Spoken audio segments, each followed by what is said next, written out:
What motivated you to become a doctor? It was a choice of exclusion. I mean, there's nothing else you can do with these high grades other than doctor in engineering. I hate math, so go be a doctor. This is the Middle East. What do you expect? It's either like in my joke in my show, I said like it can be one of three things in the Middle East: a doctor, an engineer, or a disappointment. That is the choices that you have. So years after, I'm a disappointment. Here I am. You're damn good at it, though. That's a hard path, though. Yeah. Right?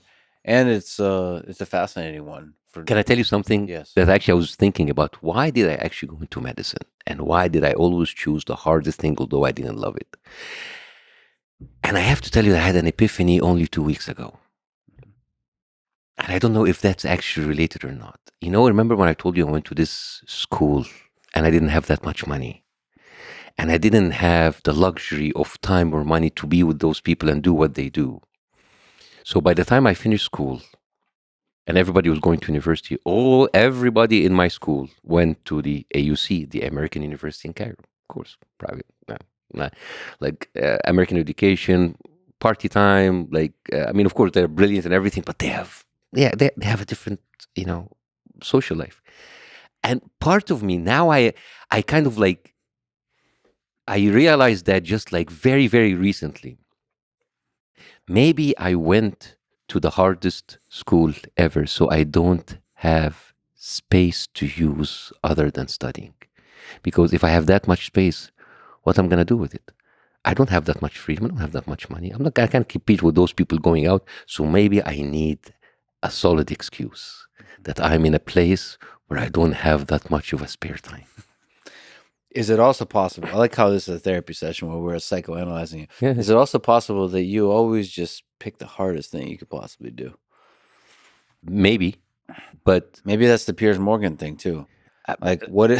Maybe, but when I left Egypt and I came here, I still had the choice to go back to medicine. Sure. But I hated it. Medicine traumatized me. The amount of you give up. You know, my brother in Egypt, he had a daughter. She's a brilliant basketball player. She is in the national team, amazing. I used to play basketball also in the Egyptian league, but I was kind of my favorite position in the court was the bench. Mm-hmm. And I was not as good as her, but and then it was time for her to go into college. Yeah. And he didn't talk to me for 6 weeks. I said, tell me, what's happening to Farida? Which college? I didn't want to tell you. She went into medicine. I said, what? Medicine? Why did he do? Because he knows how I hated it. Yeah. I was traumatized. I said, and I said, dude, she's a basketball player. Make her go to an easy school. It's nah. So that's kind of, it's fine. You still did it. Yeah, I still did it, but I don't know. Is it because of the difficulty or because of what I told you? Maybe I needed something. Maybe because I was not very confident in my social life. So I needed a distraction not to have that much of a social life. Oh, wow. Okay. You understand? I see. Yeah. Uh-huh. So it's kind of loud because I will always have an excuse. I'm studying. I have something. I have exams. And I don't know. I kind of self-sabotaged my own thing because I couldn't compete with those people on the outing and the money and whatever. So I need an excuse to be he's a doctor, he's studying. At least in your own mind, you couldn't compete. Yeah. Fear. I always felt as less because, I didn't have any girlfriends in school. I had very late in life. Everything to me came to life. So I always felt, even stand-up comedy, it came very late to me in life. So I always feel that I'm not good enough. Mm-hmm. I feel that I didn't spend the time to build the foundation that other comedians do. So I always feel that I am too lucky. Mm-hmm. I always feel that this is a fleeting thing. And when I had the height and the fall in Egypt, when I went the top of everything, I was so famous, and then everything was taken away from me. That's you see, I told you, that happens when you don't build foundation, you fall. So I always feel that I am not good enough. Or if I am in a position where people think I am, deep inside I am not. Do you know that I have a speech impediment, that I was not meant to be a TV presenter? Mm-hmm. I have in Arabic, it's very obvious. I cannot roll my R's. Mm-hmm. I cannot say I cannot roll it. Mm-hmm. So in Arabic, like Spanish, it's very obvious. Mm-hmm.